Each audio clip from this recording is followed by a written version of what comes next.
Hello everyone, নমস্কার। আমি মৌমিতার shorts and ব্লগসের নতুন একটি ভিডিওতে আপনাদের স্বাগত জানাই। আজকে অগ্রহায়ণ মাসের সংক্রান্তি, আর আমাদের মধ্যে ইতু পুজো আছে। তো ইতু পুজো আজকে শেষ, আজকেই পালন করতে হয় ইতু পুজোর। আজকে ইতু পুজো সম্পর্কে ছোট্ট একটা ব্লগ নিয়ে আমি চলে এসেছি। আচ্ছা, মা এখানে পুজো করতে থাকুক আর আমি এই পুজো সম্পর্কে কয়েকটা কথা বলে রাখি। এই পুজো কার্তিক সংক্রান্তিতে শুরু হয় আর অগ্রহায়ণের সংক্রান্তিতে শেষ হয়। আর এই পুজোর মেন উপকরণ ফুলের মধ্যে ধানের শীষ, নল, সর্ষে ফুল, কলমি ফুল, তুলসী মঞ্জুরি আর দুবলো।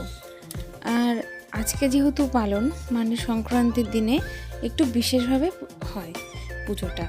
না, বাকি নর্মাল দিনে কি হয়, ঘটগুলোকে প্রথমে স্নান করাতে হয়, তারপর যত মন্ত্র আছে পড়ে টোরে পুজো টুজো করে ভালো করে সুন্দর করে সাজাতে হয় আর সাজিয়ে পুজো করতে হয়। আর ওই যে ছোট্ট ঘরটা দেখা যাচ্ছে,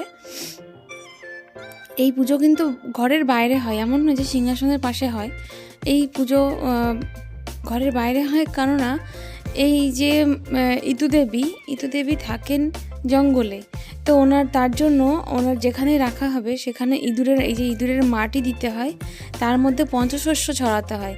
ওখানে কি হয়, মাটিতে পঞ্চশস্য থাকলে পরে একটু গাছ বেরোয়, তো একটু জঙ্গল টাইপের হয়, তার মধ্যেই মাকে রাখা হয়। এইভাবেই 1 মাস থাকেন, প্রতি রবিবার করে বের করে পুজো করে আবার ওখানে রাখতে হয়। আর আজকে সব কিছু পুজো টুজো করার পরে জলে দিতে হয়। আর এই যে ঘটের ভিতরে যে ধানগুলো দেওয়া হয়েছিল, ধানের শীষ, এই ধানের শীষগুলো নিয়ে ধানের শীষগুলো থেকে 21টা করে চাল বার করে সেটাকে খেতে হয়, কিন্তু চালগুলো দাঁতে লাগবে না, সে অনেক নিয়ম। কথা বলতে বলতেই আমরা পৌঁছে গেছি কিন্তু পুকুরে ঘটগুলো ভাসান দিতে। কিন্তু ঘট আজকে ভাসাবো না, আজকে সব কিছু জলে ফেলবো। ধান জলে ফেলা যাবে না, ঘটের মধ্যে আবার জল ভরে ফেরত নিয়ে আসতে হবে, ঘরে রাখতে হবে। দেন 2.5 দিন পরে সেই ঘটগুলোকে আবার বিসর্জন দিতে হবে, তখনই ফাইনাল বিসর্জন দেওয়া হবে। এই যে আমরা বাড়ির পথে রওনা হলাম। আর আজকে খাওয়া বলতে এই